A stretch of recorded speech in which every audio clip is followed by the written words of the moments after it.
सत श्री अकाल दोस्तों, welcome to Guru Nanak cares. आप सबका बहुत स्वागत है। दोस्तों लास्ट जो लेटेस्ट रिक्वेस्ट आई है ना, उसको उठाते हैं। आज बात करेंगे टॉन्सिल्स की। We have heard of this term before. बहुत कॉमन समस्या रहती है टॉन्सिल्स को लेके, जो दिक्कतें रहती हैं उसकी बात करेंगे। Actually I have divided into 3 parts. पहले बात करेंगे टॉन्सिल्स की, फिर बात करेंगे टॉन्सिलाइटिस के, ठीक है, और फिर बात करेंगे टॉन्सिलोलिथ्स की। टॉन्सिल्स जो ग्लैंड्स रहते हैं ना, उसके अंदर भी पत्थरी हो जाती है, जिसको हम कहते हैं स्टोन्स इन द टॉन्सिल्स, टॉन्सिलोलिथ्स, उसकी बात करेंगे।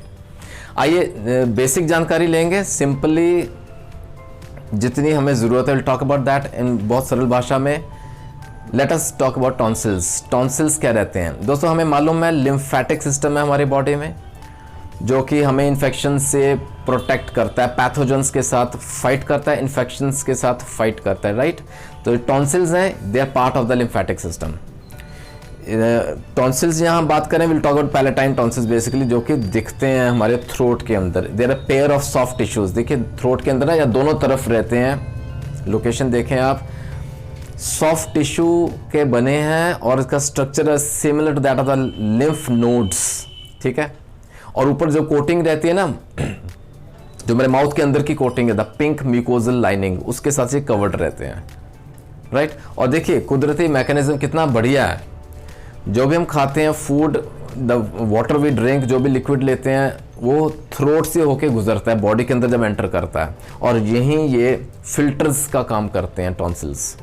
कोई बैक्टीरिया, कोई वायरस अगर एंटर करता है फूड के साथ, तो ये उसको फिल्टर कर देंगे, कोई germs, so that they should not enter the body and cause infection. Pathogens के साथ ये फाइट करते हैं, हमें प्रोटेक्ट करते हैं, हमारी बॉडी को प्रोटेक्ट करते हैं इन्फेक्शन से, ठीक है। तो बैक्टीरिया और वायरस से ये फाइट करते हैं। बेसिक फंक्शन ये टॉन्सिल्स का रहता है। आइए टॉन्सिलाइटिस की बात करें। अब कई बार ऐसा रहता है, ये जो बैक्टीरिया या वायरस है ना, दे बहुत ज़्यादा हावी हो जाते हैं। The tonsils are overwhelmed by bacteria and virus. क्या हो जाएगा? The tonsils get swollen, inflamed, सूजन हो जाती है, इन्फ्लेमेशन हो जाती है, जिसे हम टॉन्सिलाइटिस का नाम देते हैं। आइटिस लग गया ना, inflammation of tonsils is called tonsillitis. अब हमें मालूम है टॉन्सिलाइटिस क्या रहता है। अब ये भी ना 3 तरह के रहते हैं, बेसिकली प्राइमरली 3 तरह के रहते हैं, जो कि कॉमन क्लिनिकल प्रैक्टिस में दिखते हैं, केसेस आते हैं जो, जैसे for example acute tonsillitis. Acute tonsillitis वहाँ कहेंगे जैसे कि ना अभी इन्फेक्शन हुई है, 2 से 4 दिन हुए हैं, and the symptoms last up to 2 weeks, इसको हम कहेंगे एक्यूट टॉन्सिलाइटिस।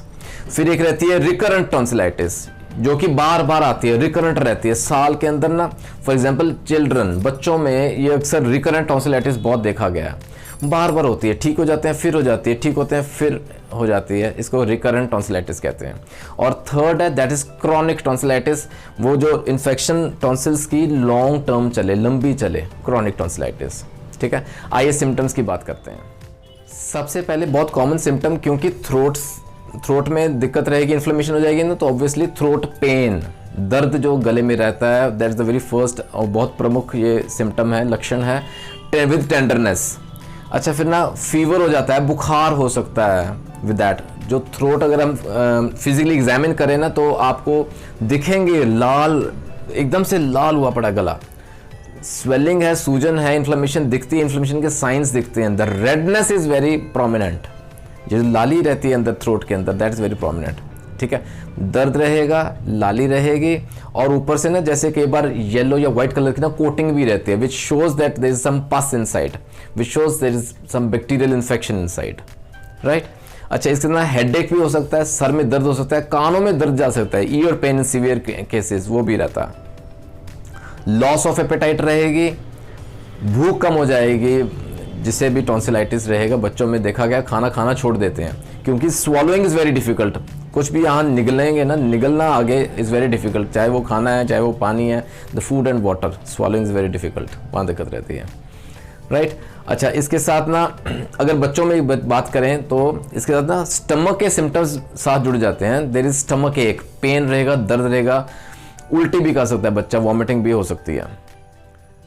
कई बार ना पेनफुल ब्लिस्टर्स हो जाते हैं, अल्सर्स हो जाते हैं थ्रोट के अंदर, गले के अंदर ना छाले पड़ जाते हैं, बहुत दर्द करते हैं। And in certain cases gives a bad odour as well, जैसे ना बास आती है, गंदी स्मेल आती है माउथ में से, मुंह में से। ये तो रहे सिम्टम्स। दोस्तों कारण देखते हैं, कॉजेस। जैसे मैंने कहा बैक्टीरिया है या वायरल इन्फेक्शन है, ये अगर अंदर घुस जाएं, हावी हो जाएं, जब वो टॉन्सिल्स को इन्फ्लेम कर देंगे, ये सिम्टम्स आने शुरू हो जाएंगे। और बैक्टीरिया में भी ना सबसे कॉमन कई बार रहता है स्ट्रेप्टोकॉकस इन्फेक्शन। स्ट्रेप्टोकॉकस नाम का बैक्टीरिया रहता है, उसकी इन्फेक्शन हो, इसको स्ट्रेप थ्रोट इन्फेक्शन कहते हैं। ये शब्द आपने पहले सुना होगा, जो मेरे साथ जुड़े हुए हैं, पुराने वीडियोस देखे हुए हैं, स्पेशली द हार्ट वीडियोस। आगे बात करते हैं, तो स्ट्रेप थ्रोट इन्फेक्शन बहुत कॉमन बैक्टीरियल इन्फेक्शन रहती है। अच्छा, अगर वायरल इन्फेक्शन है तो can be adeno virus, can be influenza virus, can be Epstein Barr virus, कई तरह के वायरल इन्फेक्शंस रहती हैं। अच्छा, इसके साथ कॉम्प्लिकेशंस भी समझें, ये ज़रूर नोट करें दोस्तों। कॉम्प्लिकेशंस या रिस्क फैक्टर्स कह लें, कॉम्प्लिकेशंस क्या हो सकती हैं out of tonsillitis? It is not a simple inflammation. Heart के वीडियोस देखे आपने, देखिएगा, उसमें एक वर्ड आया था रूमेटिक हार्ट डिजीज, RHD, और उसका कारण हमने समझा था strap throat infection somewhere in the childhood. यहां वो आ गई है दोस्तों, स्ट्रेप्टोकॉकस इन्फेक्शन की वजह से अगर स्ट्रेप थ्रोट इन्फेक्शन हो रही है और जिसे हमने प्रॉपर क्योर नहीं किया, उसका प्रॉपर इलाज नहीं किया, अगर वो रिलैप्स कर जाए, दोबारा हो जाए, आगे जाके ना दिक्कत करेगी, it will lead to rheumatic fever. और रूमेटिक फीवर अगर बिगड़ जाए दोस्तों, वो बॉडी के किसी ऑर्गन को डैमेज कर सकता है, स्पेशली वैल्वुलर इनसफिशिएंसी, जो हार्ट के वॉल्स हैं, हृदय के जो वॉल्स हैं। याद है आपको माइट्रल रिगर्जिटेशन, याद है आपको aortic stenosis. Strep throat infection अगर बिगड़ जाए, these are very very serious complications, life threatening भी हो सकती हैं। This is part of complications, right दोस्तों। इसके अलावा ना स्कारलेट फीवर भी हो सकता है, साइनोसाइटिस हो सकता है, even the kidneys get infected, glomerulonephritis हो सकता है, OSA हो सकता है, ऑब्स्ट्रक्टिव स्लीप एपनिया।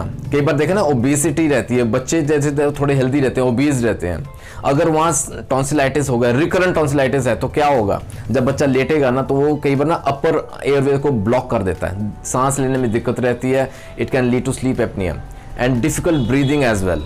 ये कुछ कॉम्प्लिकेशंस हैं जो कि टॉन्सिलाइटिस के साथ जुड़े हुए हैं। दोस्तों बेसिक पॉइंट्स हैं कि हमें टॉन्सिलाइटिस ना हो, बच्चों के में ना हो, ख्याल रखें, हाइजीन का ख्याल रखें, सफाई रखें, वॉश योर हैंड्स रेगुलरली, हाथ बार बार धोएं फर्स्टली। सेकेंडली दोस्तों, do not share your food, do not share the water as well, utensils भी, बर्तन भी अलग रखें। और अगर किसी को सोर थ्रोट इन्फेक्शन हो गई, किसी को टॉन्सिलाइटिस होगा, तो keep safe distance from him, बच के रहें, ख्याल रखें। अगर हो गई है टॉन्सिलाइटिस, अब क्या करें? Take lots of rest, first of all आराम ज़रूरी है दोस्तों। वार्म फ्लूइड्स दें, थोड़ा गुनगुना करके लें, ठंडी चीज़ों का प्रयोग वो ना करें, इस्तेमाल ना करें, अवॉइड दोस्त कोल्ड ड्रिंक्स एंड ऑल, ठीक है। एंड थर्डली गागल करें विद सलाइन वाटर, जैसे ना थोड़ा गुनगुना पानी, हल्का सा नमक, चुटकी भर नमक डाल के उससे गागल्स करें, और उससे आपको बहुत रिलीफ मिलेगा, आराम रहेगा, राइट। अच्छा एक और ख्याल रखें, don't give aspirin to children. Aspirin नहीं देना दोस्तों, it is link to Reye's syndrome which is a very life threatening disorder. यहाँ ना एक बात और समझें, अक्सर टॉन्सिलाइटिस देखा गया घरों में हो जाता है, व्हाट वी डू इज, इसको एंटीबायोटिक दे दो, इसको एजिथ्रोमाइसिन का कोर्स करवा दो, इसको एमॉक्सिसिलिन दे दो, गले के लिए बड़ा अच्छा एंटीबायोटिक है। दोस्तों get the test done first of all, ठीक है। ये स्ट्रॉन्ग एंटीबायोटिक्स हैं, क्यों दें जब अगर बैक्टीरियल इन्फेक्शन ही ना हुई तो? या तो CBC का टेस्ट करवाएं, कंप्लीट ब्लड काउंट, वहाँ देखें TLC DLC के लेवल्स क्या हैं। इफ़ दे आर रेज्ड, जहाँ हमें लगे कि हाँ बैक्टीरियल इन्फेक्शन है, तो जो पड़े आपके पास एंटीबायोटिक्स दें। अदरवाइज अगर वायरल इन्फेक्शन है तो क्या करें? दिस वोंट अफेक्ट, है ना, इसका कोई असर नहीं रहेगा, ये उल्टा रेजिस्टेंस पैदा करेंगे, दिक्कतें पैदा करेंगे, साइड इफेक्ट्स रहेंगे। Come to homoeopathy. दोस्तों होम्योपैथिक दवाओं का बात करने से पहले ना टॉन्सिलोलिथ्स की बात करेंगे। टॉन्सिलोलिथ्स यानी कि स्टोन्स इन द टॉन्सिल्स, पत्थरी हो जाती है टॉन्सिल्स के अंदर। पेपरकॉर्न देखा आपने, काली मिर्च देखी है ना, जैसे साबुत काली मिर्च हम बोलते हैं, पीसी हुई नहीं, उसके साइज के जितने पत्थरी हो सकती है अंदर। वाइट या क्रीम कलर की रहती है, जिस not black in colour, painful रहती है, दिक्कत कॉज करती है, टॉन्सिलोलिथ्स वी कॉल, ठीक है। उस वजह से ना, अच्छा पहले तो it is made basically of calcium से बनती है वो ज़्यादातर। फिर उस वजह से ना मुंह से बांस भी आती है, it gives a bad odour, क्योंकि केमिकल्स रहते हैं, बेसिकली हाइड्रोजन सल्फाइड की वजह से स्मेल रहती है। Come to homoeopathy, the sooner the better. दोस्तों आइए बात करते हैं बहुत ही महत्वपूर्ण दवाओं की। टॉन्सिल्स के साथ लिंक्ड जितने हमने सिम्टम्स की बात की हैं, दिक्कतें रहती हैं, छुटकारा पाएं हमेशा के लिए। दोस्तों सबसे पहले सबसे महत्वपूर्ण दवा की बात करेंगे। Will talk about belladonna first of all. Clinic में जितने भी इन्फ्लेमेटरी कंडीशंस के पेशेंट्स आते हैं ना, belladonna is my drug of choice at least, क्योंकि इन्फ्लेमेशन में चाहे वो एक्यूट है चाहे वो क्रॉनिक है, द पोटेंसी माइट डिफर, लेकिन बेलाडोना ही रहेगी। बहुत ही अच्छे रिजल्ट्स हैं। Right, there is like pain in the throat with congestion and swelling, और रेड थ्रोट जो है ना, इसका गाइडिंग सिम्टम है दोस्तों। जैसे मैंने कहा ना, इन्फ्लेमेशन है, सूजन है, लाली हो जाती है, पक जाता है गला, एकदम से लाल होता है, tonsils very red and flamed in to watch. तो उसमें देखिए बेलाडोना जरूर देंगे। माइल्ड टू मॉडरेट फीवर रहता है, बुखार के सिम्टम्स रहते हैं, विद हेडेक, सर में दर्द रहता है, वीकनेस है, लेथार्जी है, belladonna 30C is ideal to start with. दोस्तों second very important medicine is hepar sulph. जहाँ टेंडेंसी टू सपोरेशन रहती है, पस फॉर्मेशन हो जाती है, इंडिकेट करता है कि अंदर कहीं ना कहीं बैक्टीरियल इन्फेक्शन है। अगर बैक्टीरियल कॉज रहता है ना, पस बननी शुरू हो जाती है, दिखते हैं वाइट या येलो कलर के स्पॉट्स दिखते हैं, फिर फिजिकली एग्जामिन करें तो। याद है आपको CBC के टेस्ट करवाया था, TLC DLC रेज्ड थी, और ना रिकरेंट है केसेस। रिकरेंट टॉन्सिलाइटिस की बात की ना, साल में कई बार होता है, बच्चों को अक्सर होता है, बार होता है। Hepar sulph I normally use in 200C potency. दोस्तों एक और दवा जो कि क्लिनिक में बहुत ज़्यादा यूज होती है, दैट इज सोराइनम। सोराइनम में ना टॉन्सिलाइटिस की वजह से, इन्फ्लेमेशन ऑफ टॉन्सिल्स की वजह से ना बहुत ज़्यादा, पहले तो याद रखें, सूजन रहेगी, the swelling is great, the pain is great. कुछ भी स्वालो करते, कुछ भी निगलते ना, पेनफुल बहुत ज़्यादा रहता है। In the pain extends to the ears. Symptoms बात की थी ना, कानों में दर्द जाता है, same is the case here with drooling. कई बार ना सेलिवेशन रहती है, सलाइवा बहुत निकलता है पेशेंट को, psorinum will be given here. Recurrent जहाँ रहता है टॉन्सिलाइटिस, बार होता रहता है, अगर ये रिकरेंट को हटाना है ना, सोराइनम तो देनी ही देनी दोस्तों। 200C में नॉर्मली वी यूज सोराइनम। एक और बहुत महत्वपूर्ण दवा है जिसका नाम है मर्कसोल। दोस्तों मर्कसोल पेशेंट को हम वहाँ देंगे जहाँ माउथ के अंदर ना अल्सर्स बन गए हैं, बात की थी ना, छाले पड़ जाते हैं थ्रोट के अंदर, गले के अंदर छाले, मर्कसोल। और इन्फ्लेमेशन दिखती है, बहुत ज़्यादा सूजन है, इन्फ्लेम्ड है टॉन्सिल्स, डिफिकल्ट रहती है स्वालोइंग, कुछ भी निगलने में दिक्कत रहती है, पस जब बन जाती है ना उसके बाद तंग करता है ये। मर्कसोल 30C में दें, सुबह शाम दे सकते हैं। 3x tablets are also available. अच्छा, एक ना क्रॉनिक टॉन्सिलाइटिस की बात की, जो लॉन्ग टर्म इन्फेक्शन चलती है, लंबी चलती है, वहाँ हम ट्यूबरकुलिनम याद रखें दोस्तों। हाई पोटेंसी में दें, रिपीट करने की जरूरत नहीं रहती। Tuberculinum 200 is okay even in kids. अच्छा, एक और बहुत महत्वपूर्ण दवा है जिसको हम बेराटा काव कहते हैं, क्रॉनिक टॉन्सिलाइटिस स्पेशली, वहाँ दे सकते हैं। कई केसेस रहते हैं दोस्तों जहाँ ना दर्द नहीं रहता लेकिन बाकी सब सिम्टम्स वही हैं। बेप्टीजिया याद रखें, अगर पेनलेस रहता है टॉन्सिलाइटिस, बेप्टीजिया अगेन 30C में स्टार्ट कर सकते हैं। दोस्तों दवाएं और भी बहुत सी रहती हैं, डिपेंडिंग ऑन द सिम्टम्स या लक्षणों के आधार पर दवाओं का चयन किया जाता है। I think I have covered almost all the important ones. अपने फिजिशियन से बात करें, अपने लक्षणों की बात करें, कोई इन्वेस्टिगेशंस हैं तो वो आपको गाइड करेंगे और होम्योपैथिक दवाओं का चयन तभी हो पाएगा। आशा करता हूं दोस्तों आज का वीडियो कहीं ना कहीं आपको ज़रूर फ़ायदा पहुंचाए। जहां से रिक्वेस्ट आई, I hope I have discussed up to your satisfaction.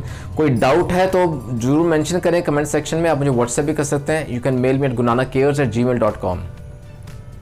बने रहें गुरु नानक केयर्स के साथ for more such informational videos. जल्दी मिलेंगे अगले वीडियो में दोस्तों। Take care, God bless.